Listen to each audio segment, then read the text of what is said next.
Welcome to Stuff You Missed in History Class, a production of iHeartRadio.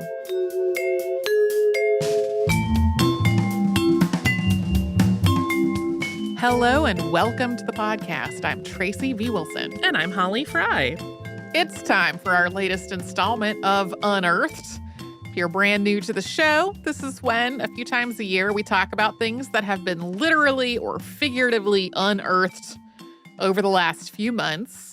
Today's installment of Unearthed is going to include some updates, edibles and potables, a number of shipwrecks, and some other stuff. If you have favorites that you're like, I didn't hear that in that list, that may be on Wednesday, or maybe we don't have any. It changes from one installment to the next. So hang on and see what happens. We have had several updates about the search for victims of the 1921 Tulsa Massacre, which we first covered on the show in July of 2014 and then ran that as a Saturday Classic in November of 2019. This search has included exhumation of some of the bodies from burial sites that may be connected to the massacre. In April, researchers working with the city of Tulsa announced that they had connected DNA from some of those bodies to surnames of people they may be related to. In some cases, they have found some potential genetic relatives. The city is working with forensic scientists and genealogists from Intermountain Forensics, which has set up a website with this information and so people can provide information they may have about relatives who may have been victims of the massacre. This website is at www.tulsa1921dna.org. Near the top of the page, there's a button that says Learn More, and that'll take you over to the list of surnames at the City of Tulsa website. As of when we're recording this episode, this has not led to conclusive identification of any of the bodies, but researchers are actively working to gather more information. And again, there is more about this at www.tulsa1921dna.org. Next, in 2014, we did a two-part episode on the 1629 wreck of the Dutch East India Company Batavia and the mutiny and massacre that followed that. We are going to have this as a Saturday Classic soon. New research on the Batavia was published in the journal Historical Archaeology in May, detailing archaeological work that had been conducted between 2014 and 2019. During this work, researchers found the remains of 12 people who were buried in both single and mass graves, as well as the possible site of the gallows where 7 mutineers were executed. This builds on some other previous research at multiple sites associated with the Batavia, some of which we talked about in that earlier episode. Future work related to this new research is likely to focus on some forensic analysis of those human remains. Back in 2015, we did an episode on the history of carousels, and that ran as a Saturday Classic about a year ago. One of the carousels we talked about had been in Gwynn Oak Amusement Park outside of Baltimore. This was originally a whites-only amusement park, but began to also admit Black visitors on August 28, 1963, the same day as the March on Washington for Jobs and Freedom. The first Black child allowed to ride the carousel was Sharon Langley, who at the time was 11 months old. Later, the carousel was moved to the National Mall in Washington, D.C., and Langley visited and rode on it. In 2020, she also published a children's book called A Ride to Remember, A Civil Rights Story. So the update here is that this carousel is currently undergoing a major conservation and restoration effort that is planned to be completed by 2025. So this spring, the carousel and its horses were all disassembled, and they were sent to Carousels and Carvings in Marion, Ohio, which specializes in restoring carousels. Now, I remember at some point in the past reading listener mail from someone whose job was restoring carousels. I could not find that old message to see if that was the place where this person worked as well. It is one of the only places that does this kind of carousel restoration in North America, though. That would be exciting. Maybe we could get an insider update. Moving on, in October of 2016, we did an episode about an unsolved murder in which a woman's remains were found in a tree in Hagley Wood in Worcestershire, England. That also ran as a Saturday Classic in October of 2022. This spring, BBC Sounds released an 8-part podcast on this still unsolved case. That's called The Body in the Tree. And as we mentioned in that episode, the remains that were recovered from the tree later disappeared. And this spring, officials also put out a call for museums whose collections include human remains to see whether they have these missing remains. Also, a new book has just come out related to this case. It is The Hagley Wood Murder, Nazi Spies, and Witchcraft in Wartime, written by M.J. Trout. I have not read it, but it does not appear, at least as of this moment, that this publicity has led to new developments in the case. Maybe they will eventually. Then, more Unearthed appearances. In 2015, we did an episode on the Gnome Serum Run, which was also a Saturday Classic in January of 2022. Balto was one of the many sled dogs who were part of this life-saving mission and ultimately became the most famous. In April, research published in the journal Science compared Balto's DNA to that of more than 650 other dogs. Balto's DNA was collected from his preserved remains, which are on display at the Cleveland Museum of Natural History. The team was examining Balto's DNA to explore his ancestry and to see how his genes compared to dogs living today. Among other things, they concluded that Balto and other working sled dogs of his era were more genetically diverse than working dogs are today. We have a couple of updates about the Benin bronzes. That is a broad term encompassing cultural objects and works of art that British forces looted during a punitive expedition in 1897.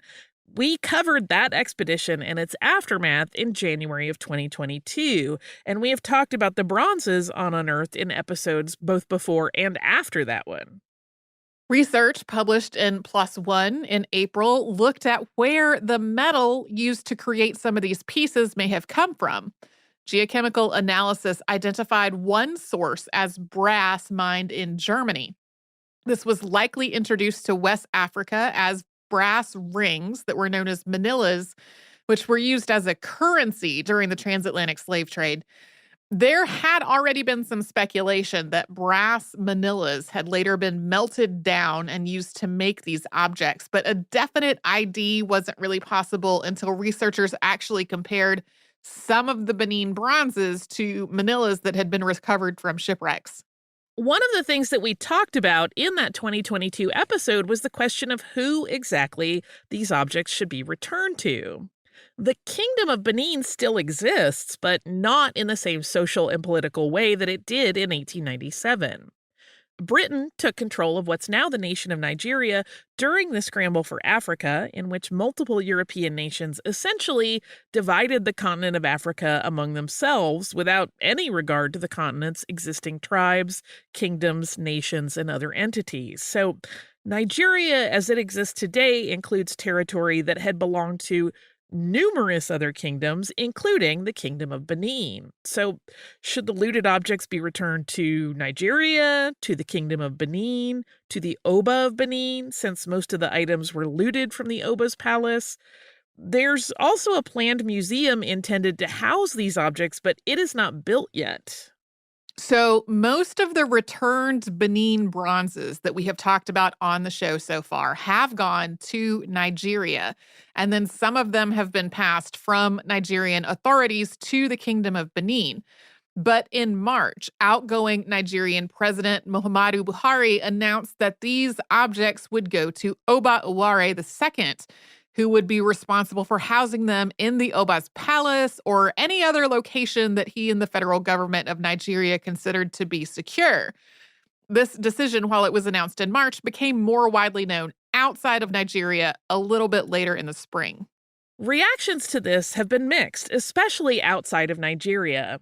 Some legal experts have said that it will make repatriations easier since the former president's announcement resolved those questions around who the objects should be returned to. Others have expressed concerns about giving one person, essentially considered by outsiders to be a private citizen at this point, total control over these objects. Some institutions that had already returned objects have issued statements saying that their return was unconditional, so it really doesn't change anything for them. But that hasn't been the case for some organizations that were in the process of returning these items. For example, in May, the University of Cambridge postponed its return of more than 100 objects after learning of that announcement. In May, Philip Ianako, director of the planned Edo Museum of West African Art in Nigeria, pointed out that it has taken more than a century for governments and museum officials to really start talking about returning the items that were looted from the Kingdom of Benin. But then, in a lot of cases, those same people are basically criticizing Nigeria for not just instantaneously resolving complicated issues about the bronzes and how they should be handled. We took our time, but you should hurry up. That's, yeah. In our year-end Unearthed in 2021, we talked about a collection of objects that had been returned to Ethiopia, and we mentioned that Ethiopian officials were also calling for the repatriation of the body of Prince Alamayehu, son of Emperor Tewodros II. British forces took the prince and his mother to England after defeating his father's forces in 1868. The prince's mother died before reaching Britain, and after the prince died at the age of 18, Queen Victoria arranged for his body to be buried at Windsor Castle. So there have been calls for his body to be returned to Ethiopia for a long time. And in May, officials at Buckingham Palace announced that they would not be returning the prince's body. According to a press release, quote, "It is very unlikely that it would be possible to exhume the remains without disturbing the resting place of a substantial number of others in the vicinity." Obviously, that was not a satisfactory response to the people who have been calling for this for so long. In 2018, we did an entire Unearthed episode on Francisco Franco and the Spanish Civil War. That episode came out in the midst of ongoing debates about exhuming his remains and moving them to somewhere outside the monument then known as the Valley of the Fallen. That exhumation and reburial did ultimately happen in 2019. The monument is now known as the Valley of Cuelgamuros. So, as we discussed in that earlier episode, after this monument was constructed, the bodies of more than 30,000 people who had been killed during the Spanish Civil War were exhumed and reburied in the surrounding forest. And a lot of this happened without the knowledge or permission of the families, and in a way that really didn't clearly document where anyone had been buried after their bodies were moved. When we released that earlier episode, legal efforts for people to have their family members' remains returned to them had been going on for years. The first of these exhumations is finally underway, with exhumation of 128 victims beginning in June. This is a process where they have to, not only exhume people, but also, identify the remains so that they can figure out whose families they can be returned to. And lastly, in the ongoing process of renaming U.S. military bases that had been named for Confederate leaders, Fort Polk in Louisiana was renamed Fort Johnson after New York National Guard Sergeant Henry Johnson. We talked about Johnson and the Harlem Hellfighters, which was the unit he was part of in World War I, in November of 2015. That ran as a Saturday Classic in June of 2020. We'll talk about some food and drink after a quick sponsor break.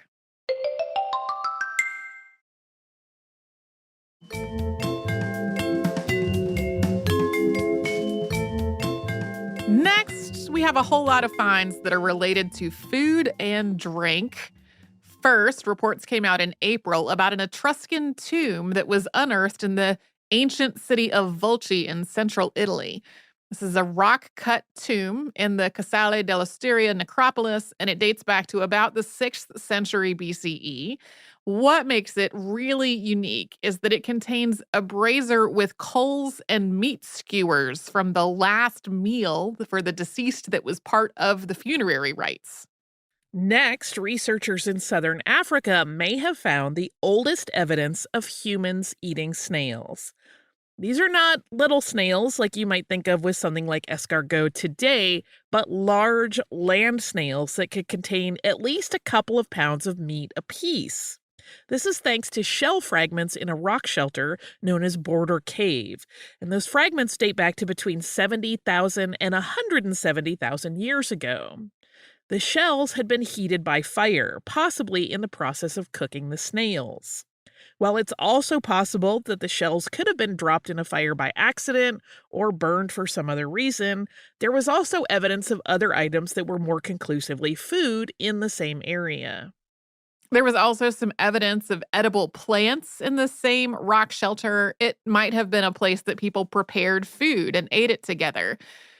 If this is really evidence of cooking snails, that pushes back the earliest known snail consumption by a lot. Previously, humans were known to have started eating snails about 49,000 years ago in Africa, 36,000 years ago in Europe. Again, this was somewhere between 70 and 170,000 years ago for this find. This is also similar to other finds that we've talked about in recent installments of Unearthed. Discoveries that people may have been eating meat from small animals at a time when it was believed for a long while that most meat came from hunting very large animals like mammoths. Yeah, there's been kind of a sense that it wouldn't be worth it in terms of the energy expenditure to hunt or trap or whatever a smaller animal and prepare it versus like a big mammoth that you could live off of with a lot of people for several days. I feel like snails may be easy to hunt. One would think. Next, archaeologists working in the ruins of Pompeii have found a fresco containing what looks like a picture of a pizza. One thing that's unusual about this fresco is that there's something as part of it that looks kind of like a pineapple, but pineapple was not introduced to Europe until almost 1,500 years after the destruction of Pompeii. A lot of the news coverage around this made it sound like the idea of pizza in Pompeii was surprising. But we did an episode on the history of pizza way back in 2016, in which we talked about the very, very long history of topped flatbreads, stretching back long before the destruction of Pompeii. We even mentioned there being evidence of pizza in Pompeii in that episode. And it's definitely true that one thing widely associated with pizza today did not exist in Pompeii at that point, and that is tomatoes, which we have talked about on the show recently, and those were not introduced to Europe for centuries after this.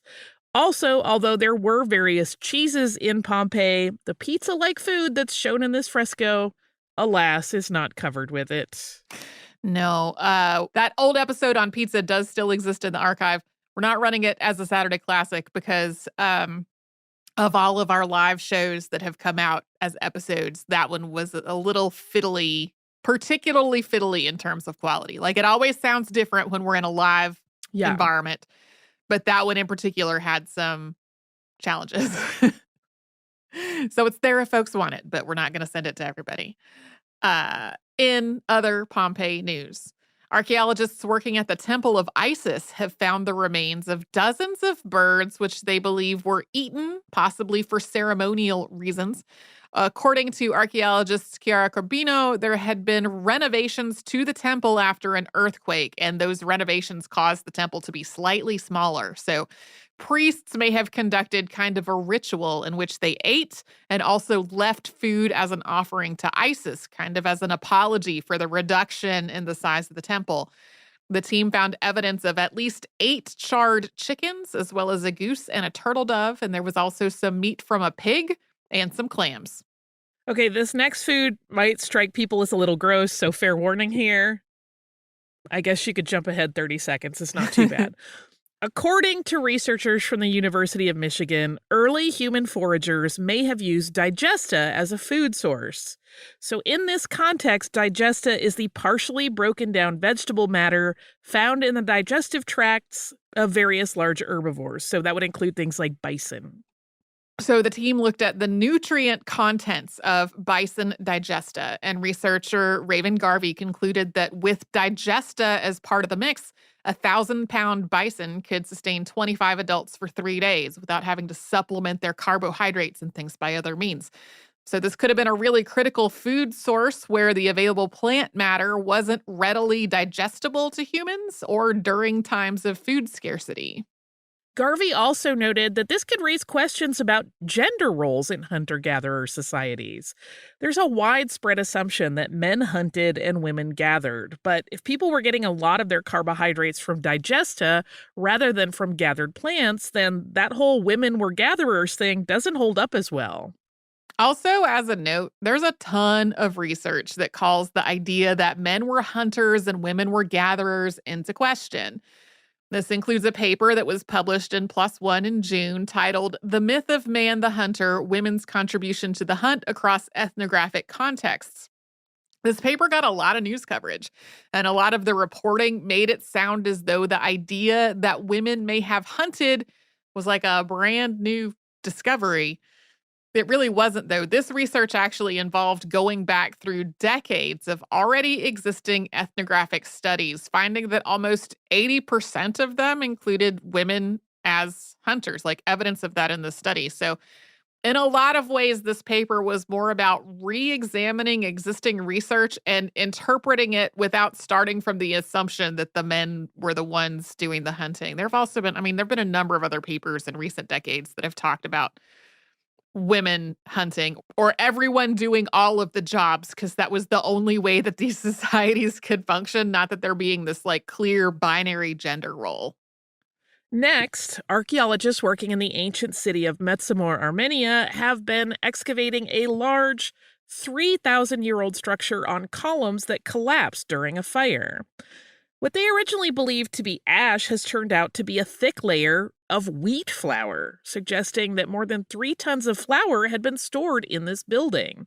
So it seems like this may have been a huge bakery. But there's also evidence of ritual uses for flour in the region, so a little bit more study is definitely needed here. Next, archaeologists in China's Henan province have found 2,000-year-old rice dumplings wrapped in plant leaves in the tombs of what were likely members of the nobility during the Warring States period. These dumplings are a traditional part of the Dragon Boat Festival, and these are believed to be the oldest ones ever unearthed in China. Moving on to the potable part of edibles and potables.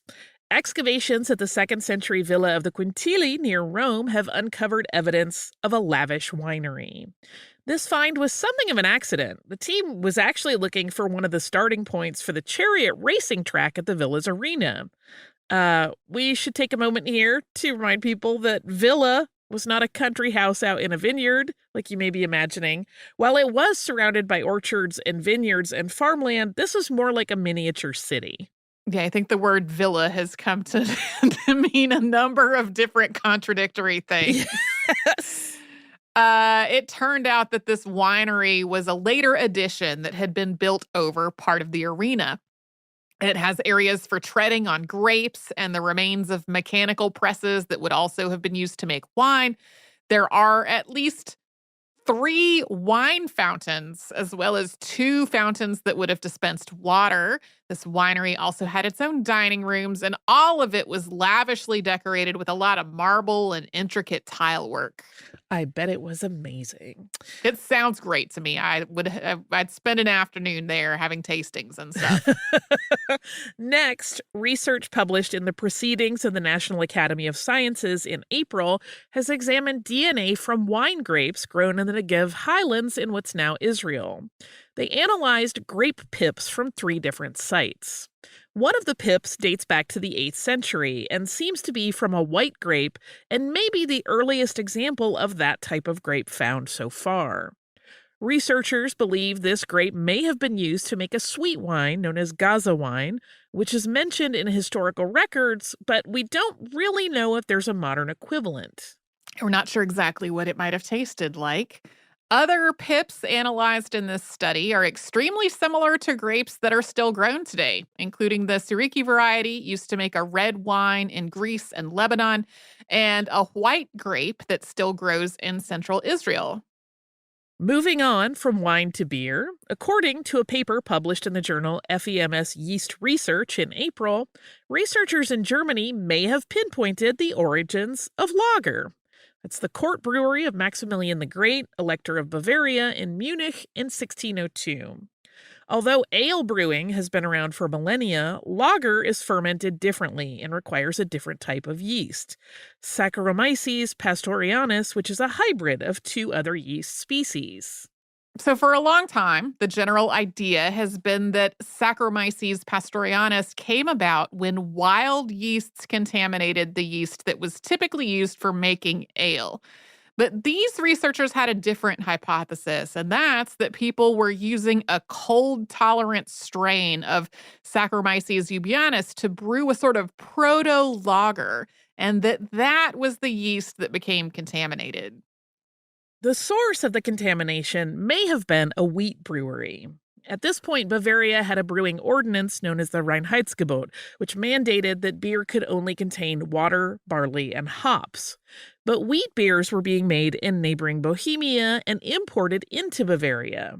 This wheat beer was really popular, particularly in the regions closest to Bohemia, which meant that Bavaria was losing out on potential revenue as people drank imported beer. So, one baron was given a special permission to brew wheat beers near the Bohemian border to try to cut down on those imports.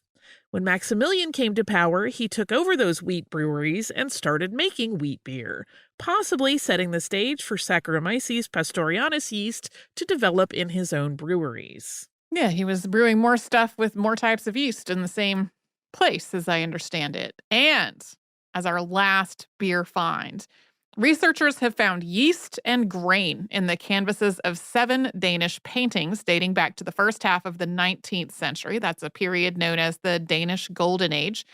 In particular, they all date to between 1826 and 1833, and they were all painted by one of two artists, Christopher Wilhelm Eckersberg and Christian Kubke. Both of these were working at the Royal Danish Academy of Fine Arts in Copenhagen. So beer was expensive.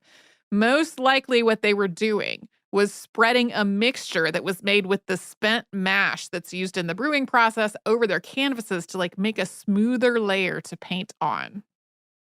And with that in mind, let's take a quick break before we get to what I know is many people's favorite part of Unearthed.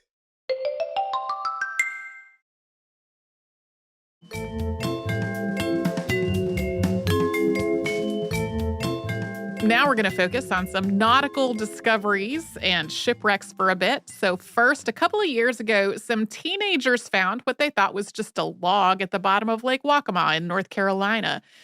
It turned out to be a canoe, about 28 feet long and estimated to be 1,000 years old. This April, the teens who found it, archaeologists and members of the Waccamaw Siouan tribe and others in the community all helped raise this canoe up from the lake bed. This was something of a two-step process. One of the boys' families had reached out to the North Carolina Office of State Archaeology back in 2021 when the canoe was first found, and at first, it had been moved closer to the family's pier. Now, it has been taken to the Queen Anne's Revenge Conservation Laboratory in Greenville, North Carolina, for conservation and study. The next few shipwrecks we're going to talk about were all pretty tragic, based on what we know of them. First, a team in Lake Michigan has found 2 of 3 vessels that all sank in a storm on November 18th, 1914. The steamship C.F. Curtis was towing 2 schooner barges, the Selden E. Marvin and the Annie M. Peterson. Those 2 schooner barges were carrying lumber.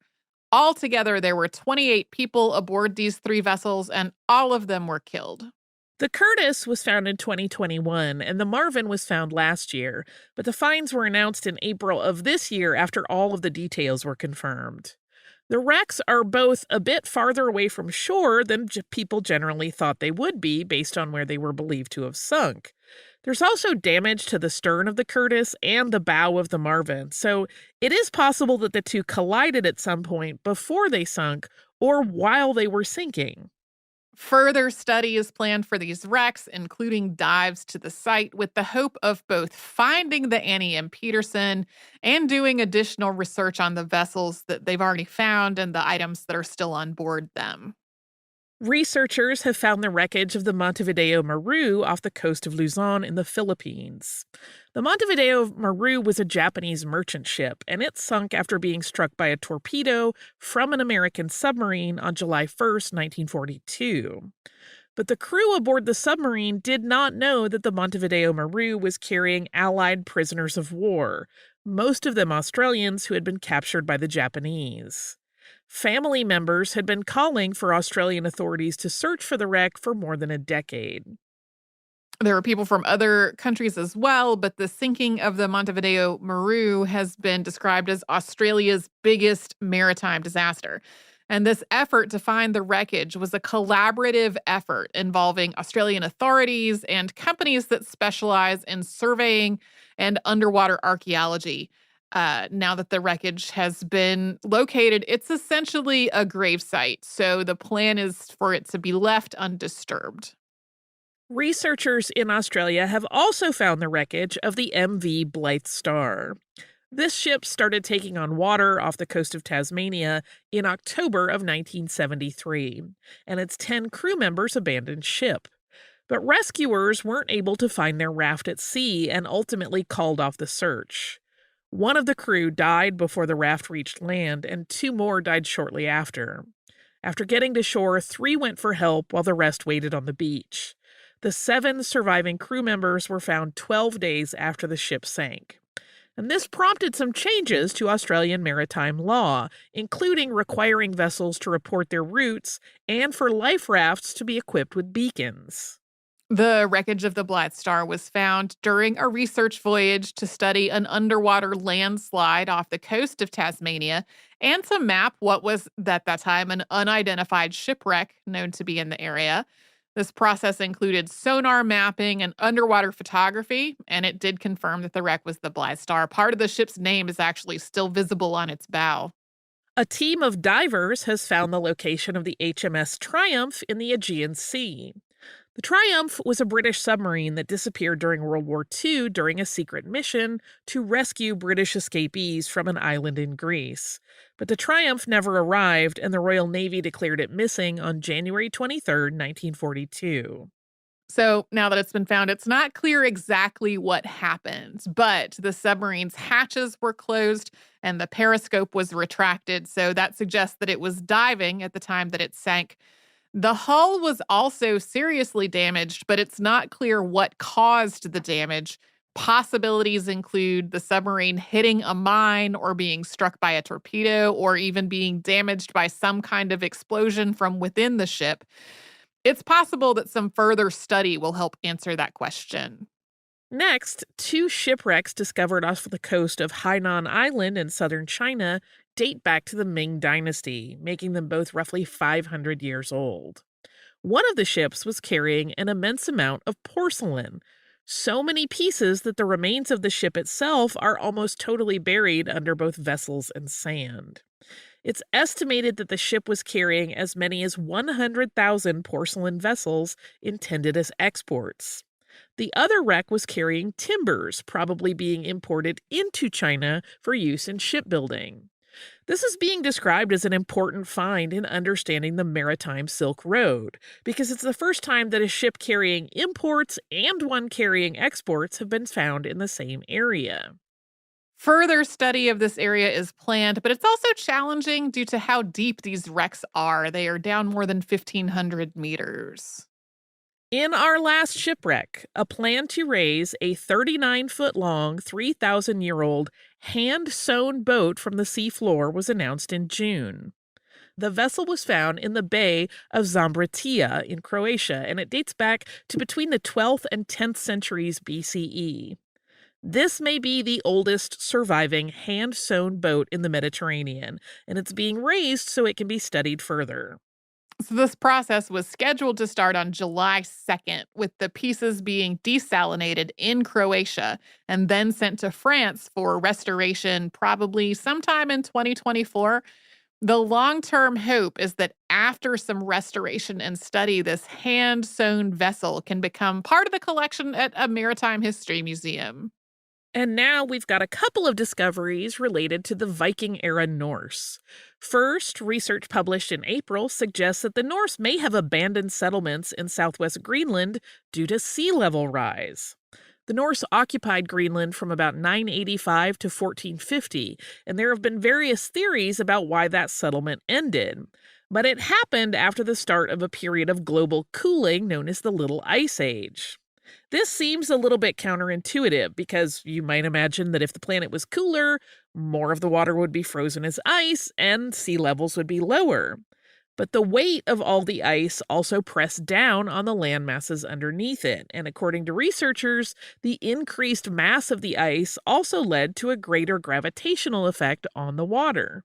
So, this research suggests a variety of effects from this sea level rise, including periods of flooding and a change in the foods that were available for people to eat. And that might have been one of the reasons that the Norse left Greenland. Another study has looked at where the Norse were getting their lumber during this period. Various Norse sagas describe wood being brought from Vinland. That's northeastern North America, centered on what's now Newfoundland. Wood was also brought from Europe, either transported as timber or as wooden items, or repurposed from things like ship's hulls. And driftwood was an important source of lumber in Greenland, possibly making up more than half of the wood that was used in the structures that were part of this study.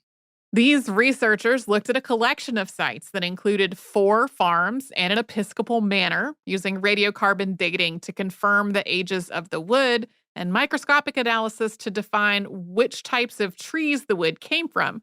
Only a very, very tiny percentage was conclusively determined to have been imported lumber, just about 0.25%. But about 25% of the wood could have been intentionally imported or could have been gathered as driftwood. And some of that wood came from hemlocks and jack pines, which are trees that grew in North America and not Europe, meaning that's where they have to have come from.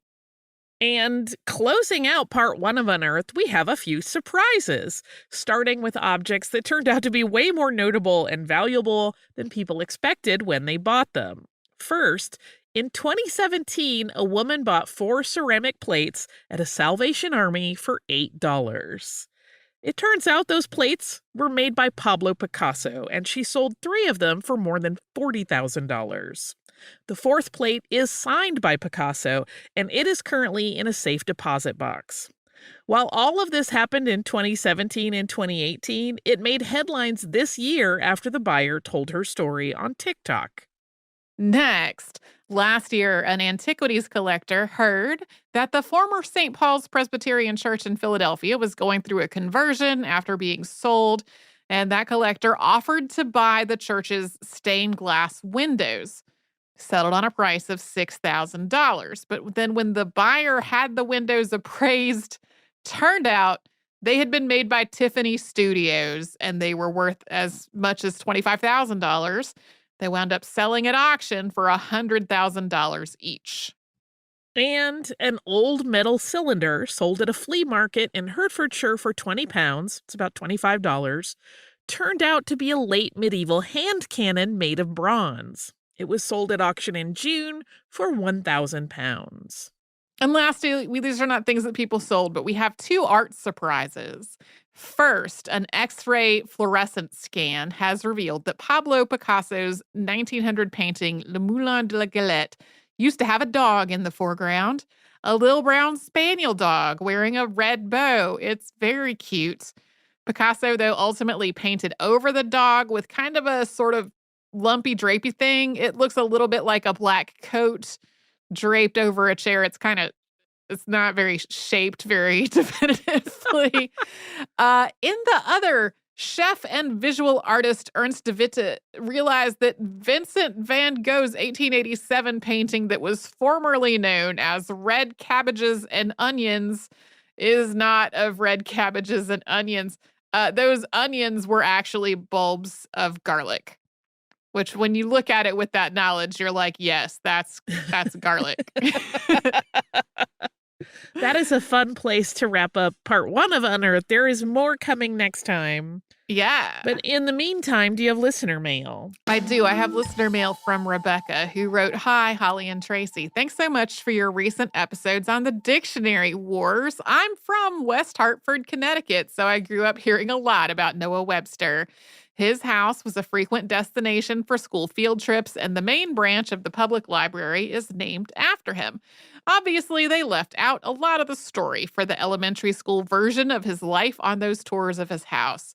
The biggest Webster-centric event in West Hartford was the annual Noah Webster birthday party in the fall, which included a spelling bee for kids.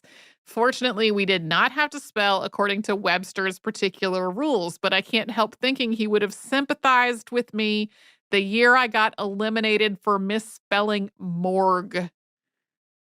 If you're like, what did Tracy just say? That's the word morgue. I'm sure he would not have approved of those extra letters. In my defense, I didn't recognize the word from its pronunciation because I had only ever read it and had never heard it out loud before. You know how it is. Another year, though, I won the spelling bee in my AIDS division, and the prize was, of course, a Merriam-Webster dictionary. Finally, a cute animal picture. I don't have any pets, alas, but there has been a bumper crop of baby bunnies in my neighborhood this year. I hope this picture conveys just how teeny this little bunny is in comparison to the grass and leaves around it. Thank you for all of your great podcasts, fun behind-the-scenes commentary, and excellent research. I look forward to stuff you missed in history class every week, and I can't wait to see what you'll be working on next. Take care, Rebecca. This is a very cute little bunny. We have lots of bunnies in our yard, which I just let them do what they're doing because we have not tried to grow any kind of foods that the bunnies might decide are delicious. Even when I had a pretty nice little herb garden growing on our deck, the rabbits didn't really mess with it. So yeah, very cute bunny. I love this story on Noah Webster's birthday party. If you would like to send us a note about this or any other podcast, we're at historypodcast@iHeartRadio.com, and we're all over social media at Missing History. That's where you'll find our Facebook, Twitter, Pinterest, and Instagram. And you can subscribe to our show on the iHeartRadio app or wherever you like to get your podcasts.